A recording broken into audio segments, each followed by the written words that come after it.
Hola, ¿cómo les va? Nuevamente en comunicación con ustedes. Hoy nos vamos a dedicar a las macetas. La traducción literal de la palabra bonsái quiere decir exactamente árbol en maceta. Si la palabra quiere decir árbol en maceta, la maceta y el árbol que alberga forman una unidad.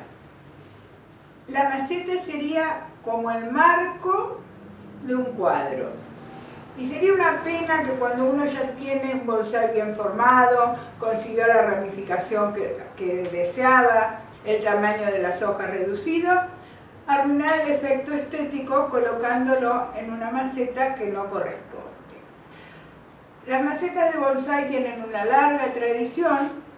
En un principio, cuando comenzó el bonsái, no había macetas para bonsái porque el fin de los monjes que recolectaban aquellos árboles naturalmente empequeñecidos o las plantas medicinales para tener material para curar distintas dolencias, no pensaron que estaban haciendo una obra de arte, que estaban haciendo bonsái. Entonces, en un principio, los primeros bonsái, cuando se colocaron en las escaleras de los templos, fueron colocados en vasijas preparadas para otros fines, como incensarios o cuencos para el agua.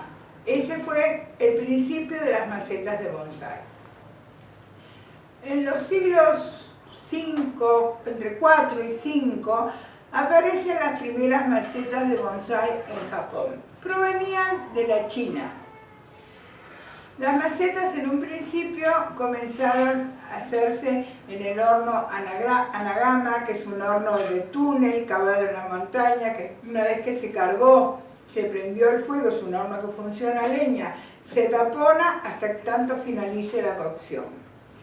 En principio las macetas eran solamente de barro, de lo que actualmente conocemos como grés. Por supuesto que eran sin esmaltar. Los primeros esmaltes o ensayos de esmaltes aparecen alrededor del siglo XII-XIII, cuando para darles colores o algunos tintes se mezclaban con las macetas que se iban a someter a la cocción hojas de fresno. Esas hojas de fresno, al quemarse, dejaban improntas sobre las caras de las macetas o algunos colores. Unos siglos más tarde comienzan a agregarse esmaltes de plomo y agregados otros metales. De acuerdo con el metal que tenga agregado el barro, salen los colores. El primer grés de que se tiene noticias es de un color claro como este. Luego, con el agregado de tierras o probablemente tierras provenientes de otro color, apareció este color rojizo. Y finalmente apareció este color oscuro. Hablamos de grés, pero ¿qué es el grés? El grés es una cerámica con una alta cocción, es decir, que se cocina arriba de los 1000 grados, entre 1000 y 1200 grados. Eso vitrifica la pasta y las hace espectaculares.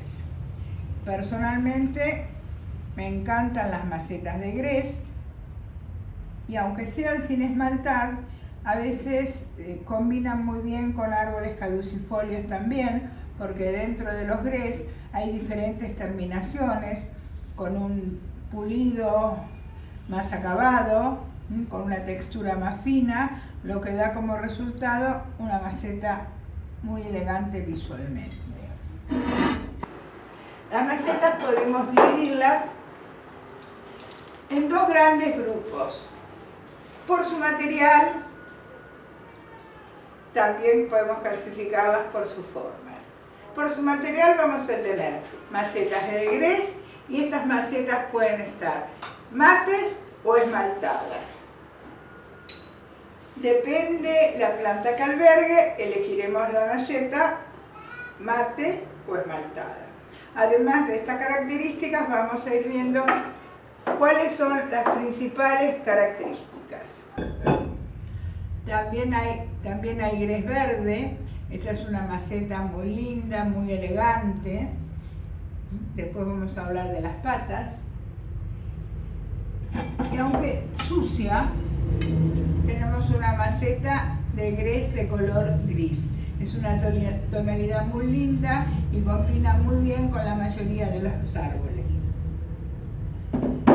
En lo que respecta a las formas, las hay rectangulares, ovaladas, estamos complicadas, ovaladas de diferentes profundidades, todo depende del fin con que vamos a utilizar la maceta, redondas, hay también de sección hexagonal y también tenemos las curamas. La curama en realidad es una piedra natural, es un producto de la erupción de un volcán que va rodando esa piedra, cae en el agua y se parte. Como nosotros no tenemos esa posibilidad de tener curamas naturales, los ceramistas se las van ingeniando para hacer algo parecido a lo que hace la madre naturaleza. Depende también de la planta que vaya a albergar la maceta, la profundidad de la misma. La proporción sería que la profundidad de la maceta tiene que ser igual al diámetro del tronco. Proporción difícil de alcanzar cuando uno comienza con el trabajo de una planta para educarla como bonsái. También tenemos macetas que tienen en su cara dibujos. Pueden tener dibujos, pueden tener algunas inscripciones. Justamente no encuentro la que tiene la inscripción. Pueden tener relieves. Cuando tienen inscripciones sería el ideal que la inscripción esté en directa relación con la planta que alberga. Hay otras que tienen texturas dentro del cuerpo de la maceta. Vamos a ver cuáles son las partes de una maceta o qué vamos a considerar en el momento de elegir la maceta. Vamos a considerar las partes de una maceta de bonsái. Vemos el borde, el cuerpo, las patas y las esquinas de la maceta. Hay macetas que tienen líneas totalmente rectas, que se repiten tanto en el borde superior como en el inferior y en las esquinas, y por supuesto en las patas.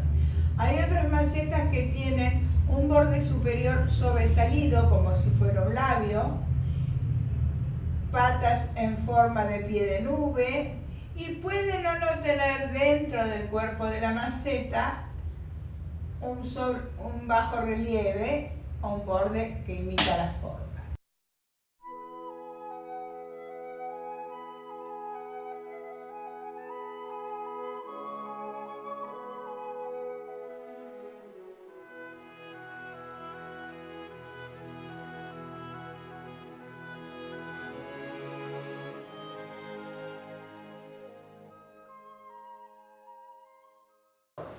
En cuanto a las esquinas de la maceta, pueden ser totalmente rectas, como en este caso,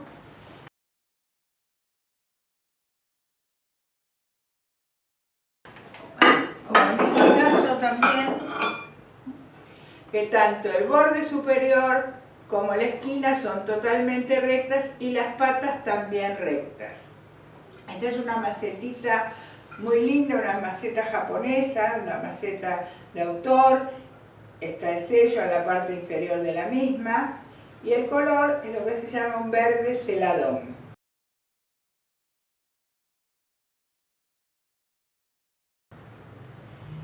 Esta maceta también es japonesa y también es color celadón. En esta tiene el borde superior recto y al ras y la esquina con forma y con un surco. Las patas también son rectas. Tenemos otras macetas que tienen un labio o borde, como en el caso de esta maceta redonda, que tiene un borde hacia afuera. Acá también tenemos otra maceta con borde. Con borde, el cuerpo de la maceta con un sobrerrelieve y las patas de pie de nube.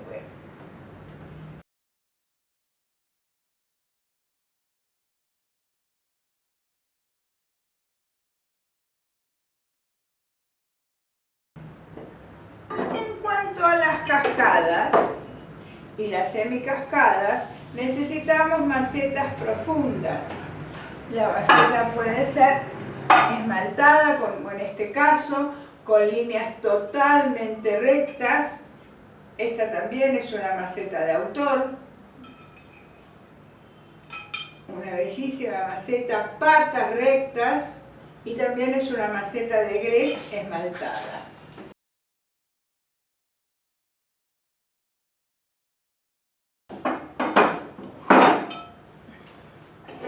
Acá tenemos una maceta muy linda, también de grés, que tiene la característica de tener un diseño, todo un dibujo de un paisaje en la cara de la maceta o en el cuerpo.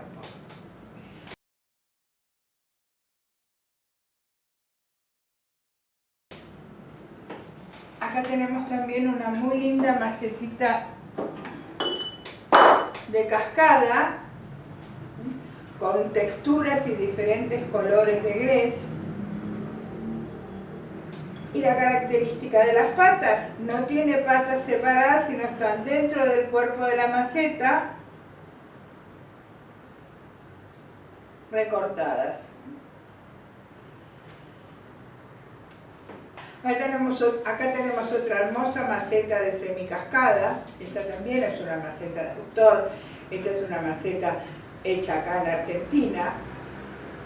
Tiene una muy linda textura, que puede ser aparentemente como una corteza de un árbol. Hermosísimas patas. Las patas también tienen un relieve alrededor. Y el borde de la maceta no repite la textura del cuerpo. El borde de la maceta es liso y no tiene labio que sobresale.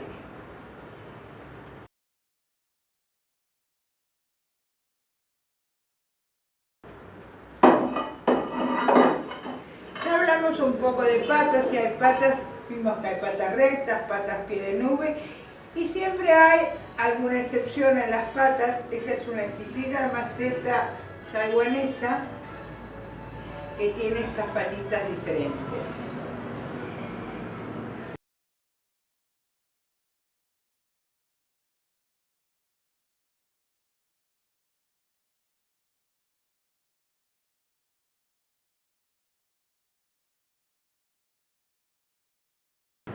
Además de las macetas comunes esmaltadas que hemos estado viendo hasta ahora, hay algunas macetas de un color grisáceo con blanco de base, craqueladas. Es decir, se consigue que el esmalte, cuando sale del horno, se craquele, se quiebre, y después se pasa una pátina negra para que quede en las zonas donde se requebrajó un color más oscuro.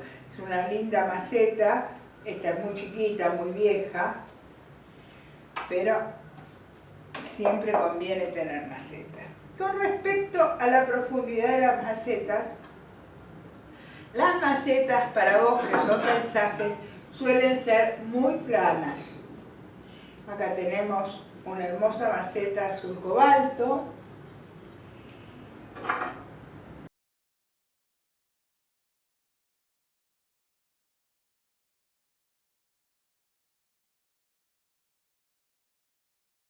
Y acá vamos a ver cómo nos agenciamos para levantarla. Una hermosísima maceta para bosque o paisaje. Maceta grande, de muy buen tamaño. Y es blanca. Sería lo que en la actualidad se llama off-white. Es decir, un blanco. En una época se le llamaba color tiza, pero ahora es más fino, se llama off-white.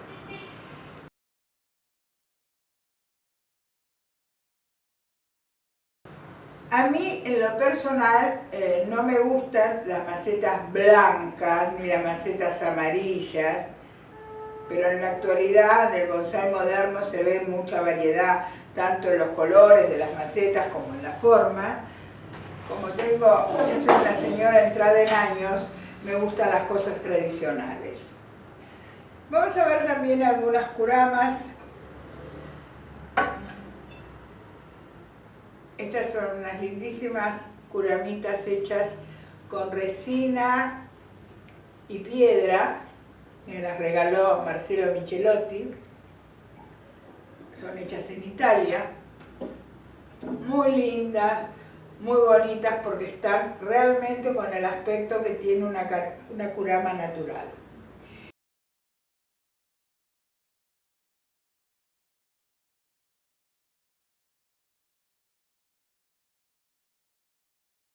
Y hay otras hechas en cerámica, como estas. Tratan de imitar lo que hace la naturaleza, pero bueno, hay que saber conformarse con lo que uno tiene a mano.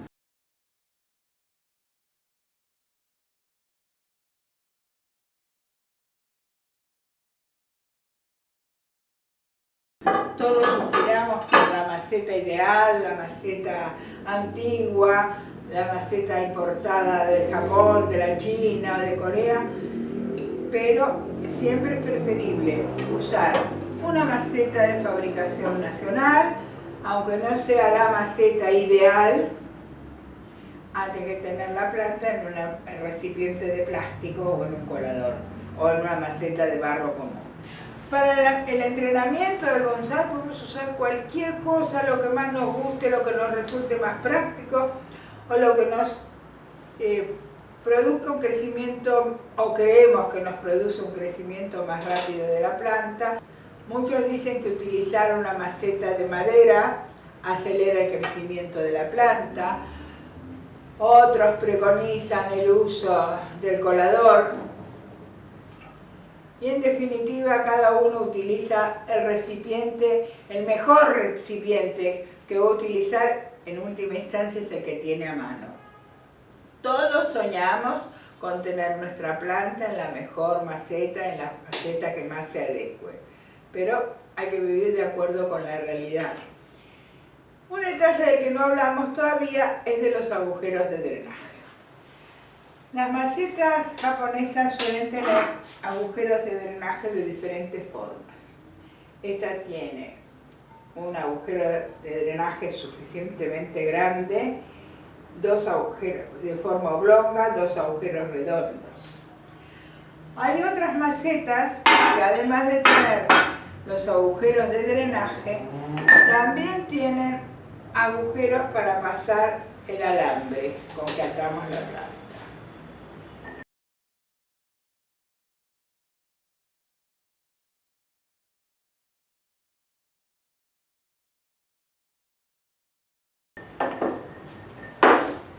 Todos suspiramos que la maceta que compramos tenga los agujeros para atar. Esta macetita redonda también tiene un cuerpo convexo, un labio que acompaña en la parte superior y produce la misma moldura en la parte inferior de la maceta. Y también tiene patas de pie de nube. Es una maceta muy elegante para un árbol de estilo literario, porque los árboles de estilo literario se envasan indefectiblemente en macetas pequeñas para resaltar justamente la línea del árbol.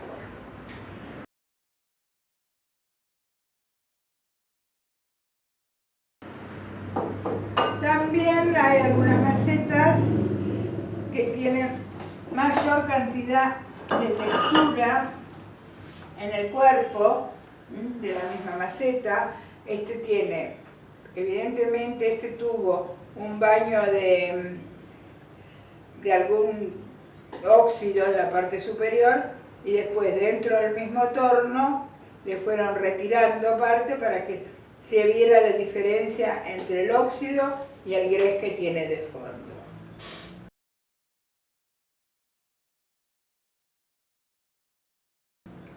Las macetas de bonsái en líneas generales, las redondas tienen 3 patas.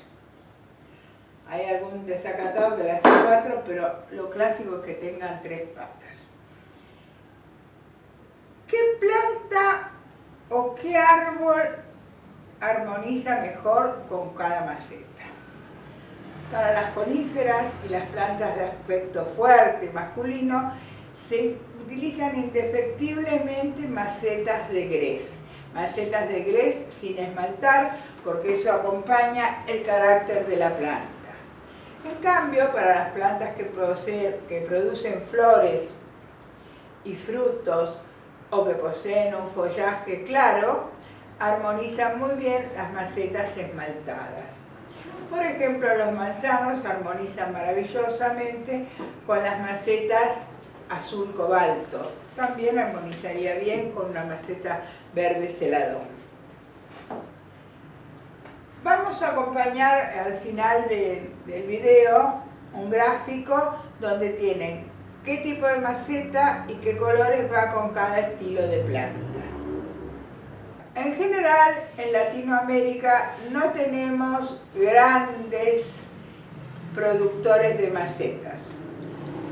Acá en el país, en la Argentina, tenemos 2 ceramistas que hacen macetas de grés de muy buena calidad y de acuerdo con lo que uno les va pidiendo, de acuerdo con las necesidades que uno tiene. También hay quien importa macetas de Japón, donde hay un muy buen nivel de alfareros y de ceramistas que hacen macetas para bonsáis en el Brasil. Pero con la gran cantidad de personas que se dedican al bonsái, es imposible que tengan cantidad o producción como para exportar. Lo importante es que en el momento que uno encuentre una maceta que le gusta, la compra y la guarda. Yo tengo un amplio depósito de macetas, porque cada vez que veo una maceta que me gusta, sobre todo cada vez que voy al Brasil, traigo 3 o 4 macetas de producción brasileña y las guardo. Cuando uno tiene la maceta, en algún momento la planta aparece. Lo triste es cuando uno tiene la planta y no encuentra la maceta que le enmarque como corresponde. Espero que les haya resultado útil. Vamos a preparar otra producción para cómo hacer unas piedras, entre comillas, con cemento, para que ante la falta de piedras naturales para enraizar o para hacer una laja que sea más liviana, podamos hacerlas nosotros mismos.